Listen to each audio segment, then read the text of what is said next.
Hi everybody, Colin Stevenson here with my hero and my master, John Lenhart. Hi John. Hi. Now today we are going to talk off of the back of last week's conversations, and we're going to speak with karma and justice, John. Karma and justice, I don't believe enough people understand the definition of karma and how that they can actually be karma rich rather than karma poor.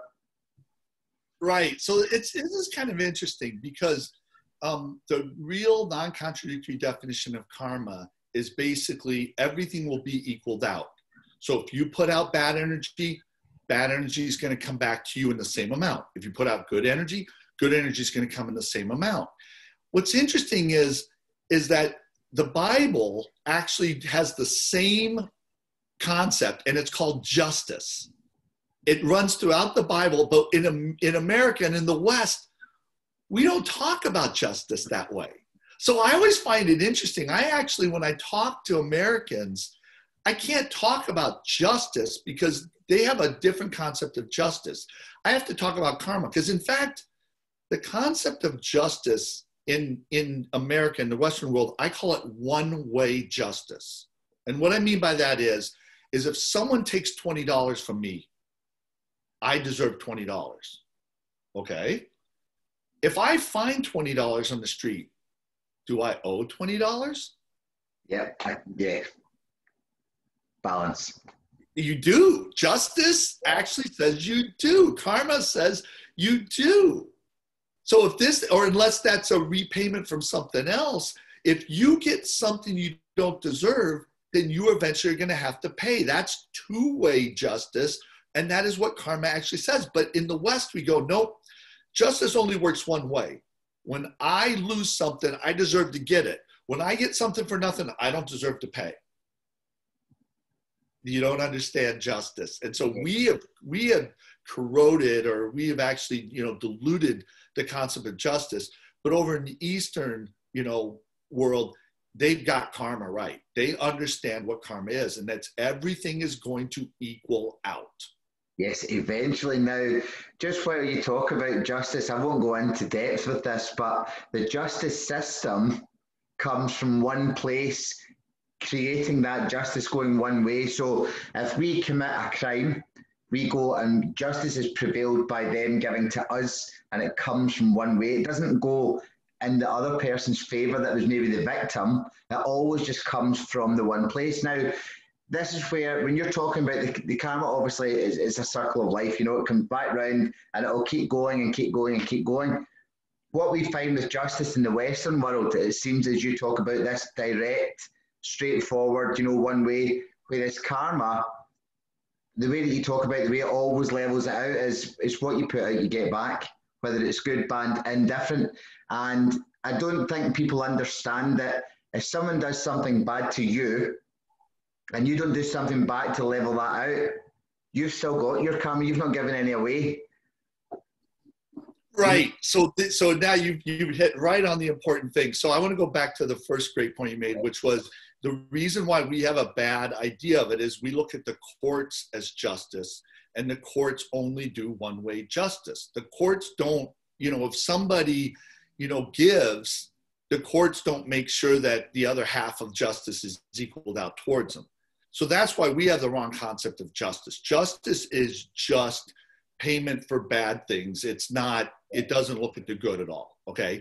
So the thing is that, so I like to use this example to explain how this really works. So if I walk up and I unjustly hit you, I punch you, Colin. Because remember, we were talking about mercy and we were talking about forgiveness before this. So I punch you. I was unjust. Okay, justice, karma is against me. Justice, karma is for you. Now, the thing is you could hit me back, and you are trying to equal out your justice. We said last week that forgiveness is you stating your will. You won't equal out your own justice, even if you had the chance to.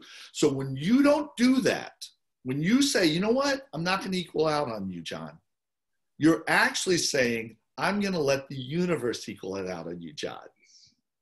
So what you're really saying is, hey, John, how would you like something of yours in the future to suddenly go awry for no reason you can explain because I forgave you?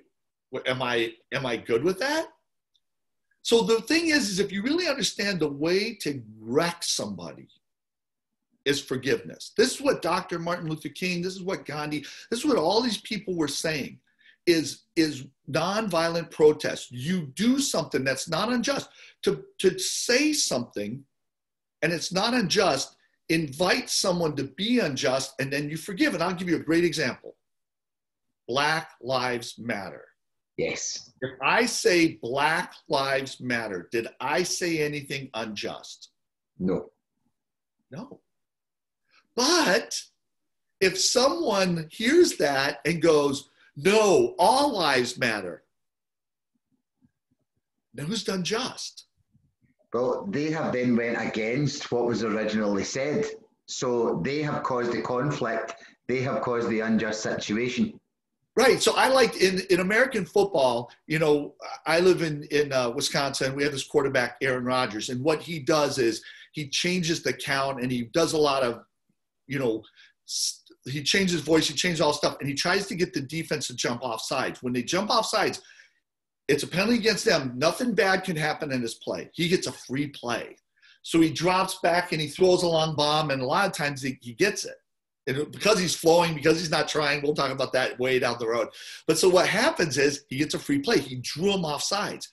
Black Lives Matter, that statement draws people offside because there's nothing, no one say anything wrong. But the minute you go, no, all lives matter. Now, if you just said, yes, and all lives matter, now you could be drawing them back off sides. So the thing to watch is the way people get justice, you know, on their side or karma on their side is they say something that's not unjust. And this is what, you know, Martin Luther King and Gandhi, there's nothing unjust about a black person sitting at a counter, at a diner. It might be against the law, but the law is not based on morality. The law is based on these legal rules. There's nothing immoral. It might be unethical. Ethics are what a certain culture says is right, you know, or just. But there's nothing immoral about somebody doing that. Now the community comes against them. Now this person has justice on their side. Now if you don't take that out, it's going to wreck them. I could say that it happens from the unconscious brain because it's a massive unconscious confrontation that just destroys people. But you and I could also say the universe, however you want to look at that, now has the ability to act on that person. Yes.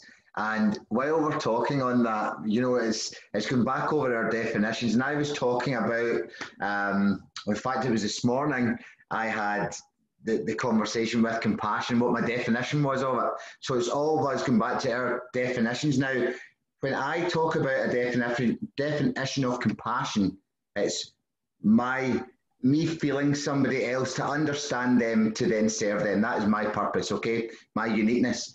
Now, karma is the exact same thing. It's an intangible thing that we can't explain. So my definition of compassion is intangible.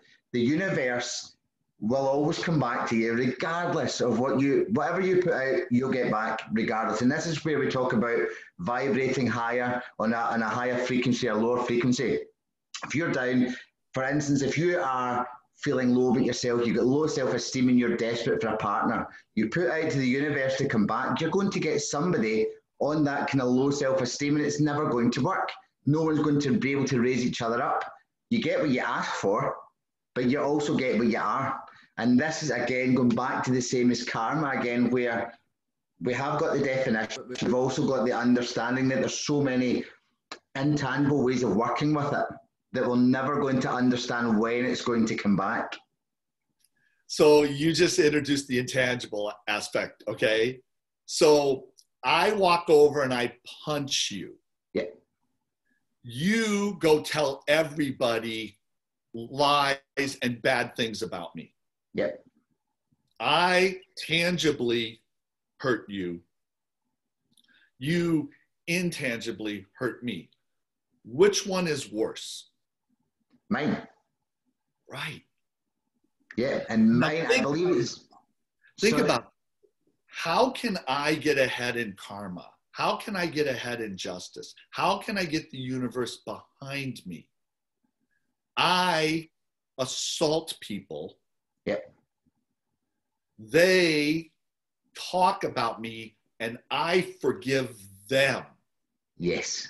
So if I attack you, Colin, so that to the point where you go off and attack me much more than I attacked you, and I forgive you, I am now ahead. Yes. Why do bad people prosper? Because they do what they do, then they forgive. Because they feel justice is served. you people don't forgive. Yeah. You know who's allowing bad people to prosper? All the people who are going on the internet and tearing down the bad people. Yes. That is literally the opposite of what Gandhi and Dr. Martin Luther King said to do. They said the opposite. So when you watch people tearing down evil people, yep, those people tearing them down are the people helping that person prosper. It always amazes me how somebody can be so bad and evil and they prosper so much. And the minute we all forget about them, the minute we look the other way, a year or two later, they suddenly die of cancer. They suddenly die of a heart attack. And it's like, who died? Oh, remember 2 years ago when we were just ripping that person? What happened? Yeah. We stopped ripping them. And you know what? Here's the thing is you want to prosper right now tangibly, attack somebody, then walk away, let them attack you, and then you're going to reap all these things. And then what's going to happen is that you're going to reap now, but what's going to happen is eventually when they stop attacking you, something bad's going to happen. So what do you need to do? You need to up the attack.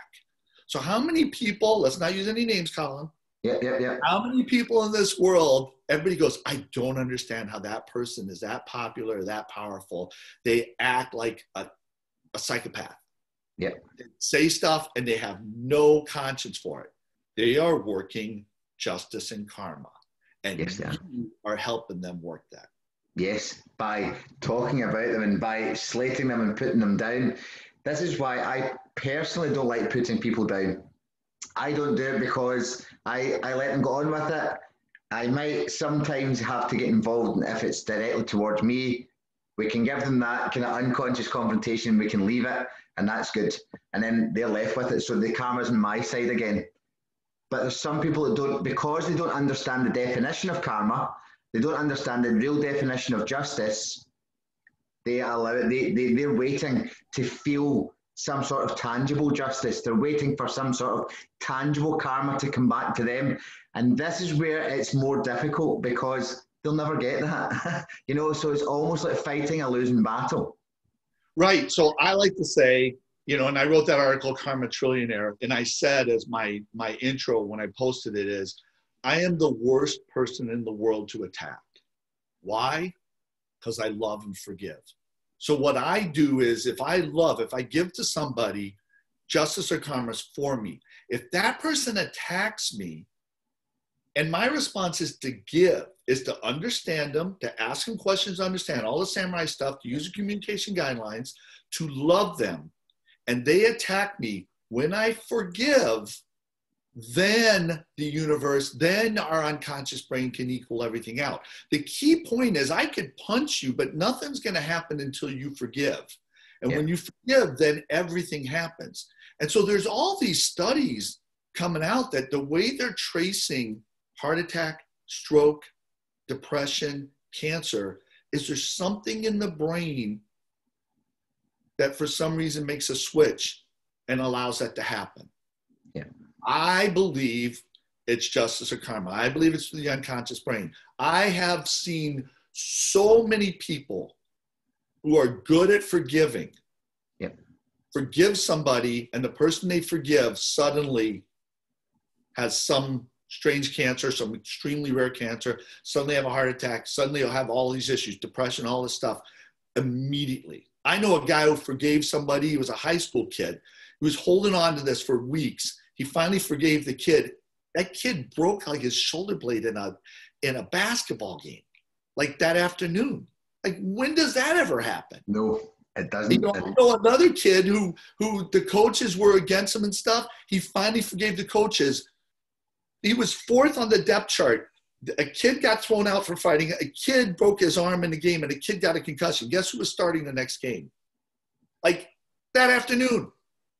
So go ahead and attack me. Yes. Go ahead. You know, and you know who's really susceptible is the influencers. Because think about what the influencers do. They are doing one-way justice. They're posting and they're saying, interact with me on my post. Let's answer my question. I love to post a question to an influencer like Gary V. Yes. And then give them. That is Gary V value. I mean, there are some big time influencers. I love posting a question, and when they don't answer, they are my ATM.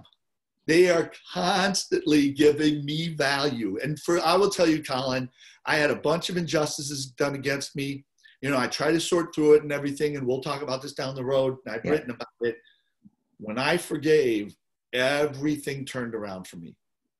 That is when everything turned around, is when I learned to forgive. And that's what I teach other people how to do, is learn to forgive. Because that's what's really going on here, is that if you try to hit back, you're playing into the bully's game, you're losing your karma or your justice, and then you're wondering why nothing's getting better for you. And forgiveness benefits you, and it takes the other person down, and it causes the universe to get behind you. Yeah, and I'll finish on that one with you, because I have been through some family stuff over the last maybe 7 years, and it's been ongoing. We all know what happens when marriages break down and things like that. And for the first few years, I was that person to get my justice, and nothing ever seemed to work, and everything else seemed to magnetize towards me in a way where I was just getting more drama. And it wasn't until a few years ago, maybe 3 years ago, that I said, you know what? What's going to be is going to be. I no longer feel badly towards you, and I would love for you to go and be happy. And then it happened. And then that's when things started going wrong for other people. So I'm 100% with you on that. Love conquers all. Forgiveness conquers even more. It's fantastic.